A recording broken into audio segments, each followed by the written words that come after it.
Demon పవన్‌ని మోకాళ్ళ మీద నిల్చోబెట్టి sorry చెప్పించడం మీలో ఎంతమందికి నచ్చలేదు? నాకైతే మనస్ఫూర్తిగా నచ్చలేదు. ఎందుకంటే డెమాన్ పవన్ లాంటి ఒక పర్సన్ నాకు బ్రదర్ అయినా, ఫ్రెండ్ అయినా అట్‌లీస్ట్ వాళ్ళ తల్లిదండ్రులు ఆ వీడియో 'బిగ్ బాస్' వీడియో చూస్తున్నా ఎలా ఉంటుందంటే, మావోడేంటి అంత పెద్ద ప్లాట్‌ఫార్మ్‌లోకి ఎళ్ళడం ఏంటి?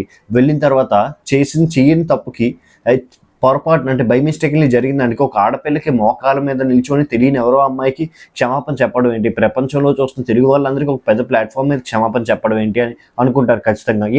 5 నిమిషాల్లో జరిగిన ఇన్‌కన్వీనియన్స్‌కి రీతు ఏమైనా ఇబ్బంది పడిందా? It's okay. నాకు పర్వాలేదని చెప్తున్నా కూడా ఆమెకు అవసరం లేని న్యాయం చేయవలసిన అవసరమే ఉంది. సారీ చెప్పించి ఆపేస్తే సరిపోతుంది కదా! ఆ 10 నిమిషాల్లో అమ్మాయిదేని లైఫ్. తర్వాత ఎవరిది డెమోన్‌ది లైఫ్ కదా! అబ్బాయిలది లైఫ్ కదా! తర్వాత తను ఎలా ఫేస్ చేసుకుంటాడు దీని కాన్సిక్వెన్సెస్ అవేవి మీకు గుర్తు రాలేదా నాగార్జున గారు? ఇంకోటేంటంటే వీళ్ళు కామన్ పీపుల్ బాగా టార్గెట్ చేయగలరు. ఎందుకంటే డెమోన్ అన్న వ్యక్తి పెద్ద బ్యాకప్‌తో రాలేదు.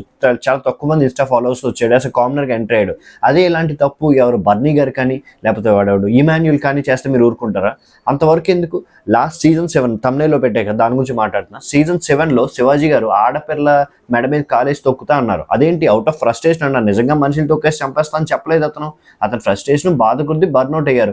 దాని గురించి శివాజీ గారిని టార్గెట్ చేయడానికి ట్రై చేశారు. ఎందుకంటే నువ్వు అందరు ఆడపిల్లల్ని ఏకీభవించి అన్నావు అని.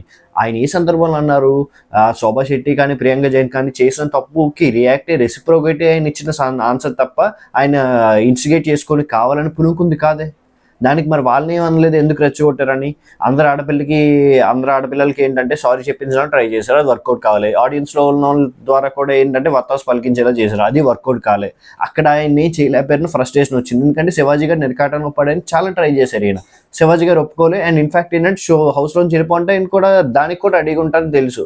సో ఏం చేసినా నాగార్జున గారికి స్టార్మా టీమ్ ఎండమాల్ షైన్ టీమ్ వాళ్ళకి బ్యాక్ ఫైర్ అవుద్దని తెలిసి శివాజీ గారి విషయం న్యూట్రల్ అయిపోయారు. సో నాగార్జున గారు అది ఈగోయిస్ట్‌గా పెట్టుకున్నారు. నిజంగా చెప్తున్నా. ఔట్ ఆఫ్ సీజన్ 7లో ఈగోయిస్ట్‌గా పెట్టుకొని జాగ్రత్తగా వినండి. సీజన్ 9లో సేమ్ సినారియో రిపీట్ అయింది. ఓకే. మన ఫ్రస్ట్రేషన్ మనం చూపిద్దాం, ఎక్కి తొక్కుదాం అని లాన్ నుంచి ఎక్కడో లేని కోపం, లేని బాధ, అవసరం లేని ఫ్రస్ట్రేషన్ తెచ్చుకొని డెమాన్ పవన్‌కి శిక్ష చేసినట్టు నాకు మనస్ఫూర్తిగా అనిపించింది. దీన్ని అంత సీన్ చేయవలసిన అవసరం లేదు. గోరుతో పోయేదాన్ని గొడ్డల దాకా తీసుకొచ్చి చూపించాడంటే ఓకే. నేను ఆడపిల్లని ఉద్ధరిస్తున్న ఒక మహాత్ముడని చూపించుకోవడానికి ఆయన ట్రై చేసినట్టు నాకైతే క్లియర్‌గా అనిపించింది. అండ్ వన్ మోర్ థింగ్, ఈ ఆడియన్స్ కోసం మాట్లాడుకుందాం. ఎక్కడనో వాళ్ళంతా ఫేక్ ఆడియన్స్ అని నాకు అనిపిస్తుంది. ఎందుకు చెప్పనా? ఆడియన్స్‌కి చాలా వరకు మనకు తన మోకాళ్ళ మీద నిల్చొని సారీ చెప్పడం నచ్చలేదు. అండ్ ఆ నచ్చకపోయిన ఏంటంటే ఆడియన్స్ సపోజ్ ఈయన ఓ మాట చెప్పారు.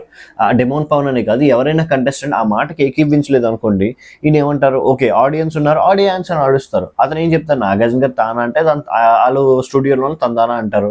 ఆయన ఉస్కో అంటే వీళ్ళు డిస్కో అంటారు. సో ఏంటి అది లెవెల్ అయిపోయినట్టు. అట్లీస్ట్ ఆడియన్స్ చెప్తున్నారు కదా అని నచ్చినా నచ్చకపోయినా న్యూట్రల్ అయిపోతారు ఈ కంటెస్టెంట్ అని. ఎందుకంటే బయట బ్యాడ్ అయిపోతాయేమో అని అట్లీస్ట్ వాళ్ళు సేఫ్ జోన్ చూసుకుంటారు. ఖచ్చితంగా ఈ విషయంలోని నాగార్జున గారిది 100% తప్పే.